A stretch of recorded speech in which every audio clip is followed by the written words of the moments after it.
কি নিজেকে খুবই গুরুত্বপূর্ণ মনে হচ্ছে? আপনি ছাড়া পুরা দুনিয়া অচল হয়ে যাবে, পরিবার অচল হয়ে যাবে, সমাজ, দল, রাজনীতি সব অচল হয়ে যাবে। একদম মিথ্যা কথা, ডাহা মিথ্যা কথা। কিচ্ছু থেমে থাকবে না। আপনি অসুস্থ, যারা আপনার শুভাকাঙ্ক্ষী, রাজনীতি ব্যক্তিত্ব, ভালোবাসার মানুষ, প্রতিবেশী, বন্ধু বান্ধব, আত্মীয় স্বজন, তারা পোস্ট দিবে আপনি অ্যাটাক করছেন, হাসপাতালে ভর্তি। তারাই আবার মরে গেলে পোস্ট দিবে মরে গেছে, আমরা তার মাগফিরাত কামনা করছি। তারাই 2 দিন পর আপনাকে ভুলে যাবে। কোনো কিছুই থেমে থাকবে না। আল্লাহর কসম করে বলতেছে, কোনো কিছুই আপনার জন্য থেমে থাকবে না। কিছুই তারা মনে রাখবে না। এটা আল্লাহর শরীয়ত, আল্লাহর নিজাম। নিজেকে অনেক বড় মনে করা সবচেয়ে বড় বোকামি। নিজেকে অনেক বেশি প্রয়োজনীয় বস্তু, জিনিস, ব্যক্তি মনে করা সবচেয়ে বড় আত্মার সাথে বেঈমানি করা, আল্লাহর সাথে কুফরি করা।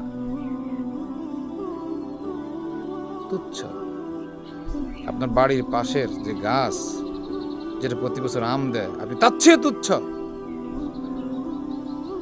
সে গাছটাও যদি একদিন পোকা ধরে, সেটা মরে যাবে, লাকড়ি হিসেবে চুলাতে যাবে। আপনি কোথায় যাবেন? কোথায় যাবেন? Think about it.